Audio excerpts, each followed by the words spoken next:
یہ ان دنوں کی بات ہے جب جمعہ اس طرح ادا کیا جاتا تھا جس طرح ادا کرنے کا اللہ اور اس کے رسول صلی اللہ علیہ وآلہ وسلم نے حکم دیا تھا، یعنی حاکم ہی جمعہ پڑھاتے تھے۔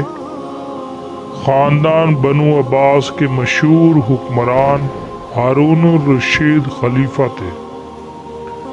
جمعے کا خطبہ دے رہے تھے، لوگ سن رہے تھے کہ اچانک ایک شخص کھڑا ہو کر چلاتا ہے، اللہ کی قسم، تم نے نہ تو مال برابر تقسیم کیا، نہ عدل و انصاف سے کام لیا، تمہارا دامن برائیوں سے داغ ہے۔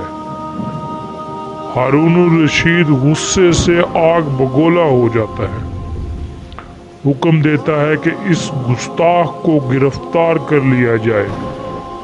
حکم کی تعمیل کی جاتی ہے۔ نماز کے بعد مجرم خلیفہ کے سامنے پیش ہوتا ہے۔ امام صاحب کو بلا لاؤ، ہارون ایک چوب دار سے کہتا ہے۔ تھوڑی دیر کے بعد سلطنت عباسیہ کے چیف جسٹس امام ابو یوسف تشریف لے آتے ہیں۔ وہ ایک نظر پورے منظر پر ڈالتے ہیں۔ مجرم کے پیچھے دو جلاد کوڑے لیے حکم کے منتظر ہیں۔ ان کی شعلہ بار نگاہیں پورے دربار پر ہیبت طاری کیے دیتی ہیں۔ اس شخص نے میرے ساتھ ایسی گستاخی سے باتیں کی ہیں کہ پہلے کسی کو جرأت نہ ہوئی تھی۔ اس گستاخ کی کیا سزا ہو سکتی ہے؟ امام سارا قصہ سنتے ہیں اور پھر بڑی دھیمی آواز میں کہتے ہیں، امیر المومنین، ایک بار رسول اللہ صلی اللہ علیہ وآلہ وسلم مال غنیمت تقسیم کر رہے تھے کہ ایک بدو اٹھا کہنے لگا، آپ صلی اللہ علیہ وآلہ وسلم نے عدل سے کام نہیں لیا۔ امیر المومنین، یہ بڑی ہی سخت بات تھی، لیکن رسول اللہ صلی اللہ علیہ وآلہ وسلم نے کہنے والے کو معاف کر دیا،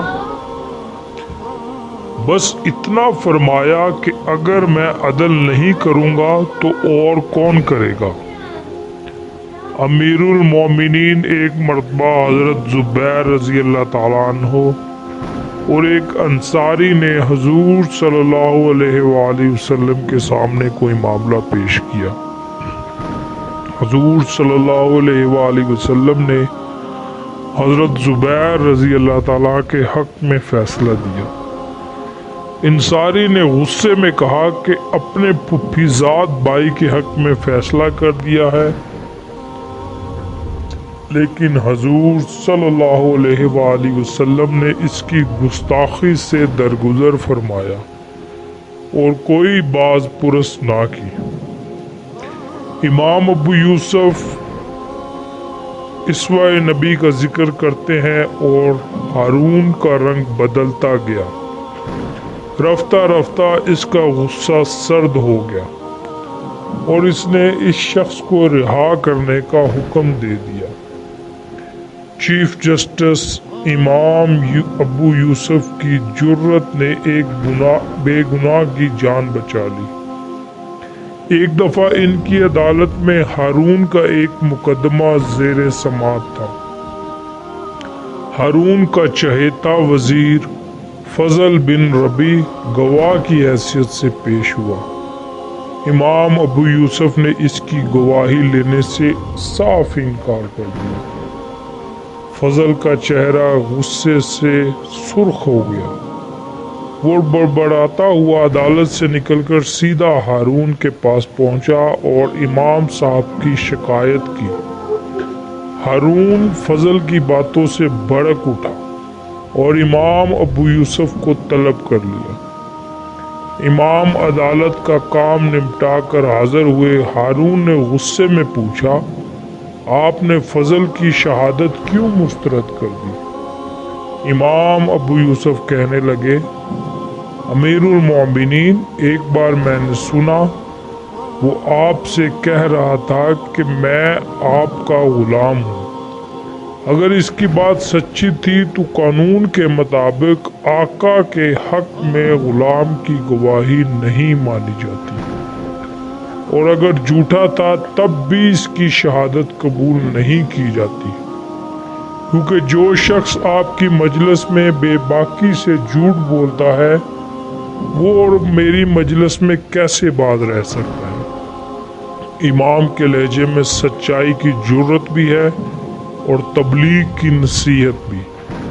ہارون الرشید کا غصہ ختم ہو جاتا ہے اور وہ امام کو حاضری کی تکلیف دینے پر معذرت کرتا ہے۔ یہ تو وزیر کی شہادت کا معاملہ ہے۔ امام کی حقیقت پسندی کا یہ عالم ہے کہ خلیفہ تک کو انصاف کی کسوٹی پر پرکھتے تھے، حقدار کو اس کا حق دلانے کے لیے انتہائی کوشش کرتے تھے۔ وہ خلیفہ مہدی کے زمانے سے جج کے منصب پر فائز تھے۔ ایک بار خلیفہ ہادی کا جھگڑا ایک عام شہری سے ہو گیا، وجہ ایک باغ تھا۔ ہادی سے اپنی ملکیت قرار دیتا تھا اور عام شہری اپنی۔ آخر خلیفہ اس مقدمے کو عدالت میں لے گیا۔ امام ابو یوسف نے دونوں کے بیانات اور شہادتیں لی۔ شہادتیں ظاہر کرتی تھی کہ باغ ہادی کا ہے، لیکن امام شہادتوں پر مطمئن نہ ہوئے، بلکہ خفیہ تحقیقات کرتے ہیں۔ پتہ چلتا ہے کہ باغ خلیفہ کا نہیں اور گواہ خلیفہ کے خلاف سچی گواہی دینے کی ہمت نہیں رکھتا۔ امام صاحب مقدمے کی سماعت ملتوی کر دیتے ہیں۔ اگلے روز ہادی سے ملے تو اس سے پوچھا، مقدمے کا کیا فیصلہ کیا؟ شہادتیں تو آپ کے حق میں ہیں، مگر مدعی علیہ نے مطالبہ کیا کہ آپ یعنی مدعی خلیفہ سے بھی حلف لیا جائے گا۔ امام ابو یوسف نے فرمایا، تو پھر آپ کی کیا رائے ہے کہ آپ مدعی کا حلف اٹھانا صحیح سمجھتے ہیں؟ ہادی نے پوچھا۔ اس کے لہجے میں حیرت بھرا تجسس کروٹیں لے رہا تھا۔ دراصل ان کے استاد امام ابو حنیفہ کے مطابق حلف یعنی قسم مدعی کے ذمہ نہیں، مدعی علیہ کے ذمہ ہے۔ استاد کے مسلک کی پیروی کرتے ہوئے تو ان کا حقدار کا حق مارا جاتا ہے، اور حقدار کو حق دلانا ایک مسلمان جج کا وہ فرض ہے جس میں ذرا سی کوتاہی پر بھی خدا کے ہاں شدید باز پرس ہو۔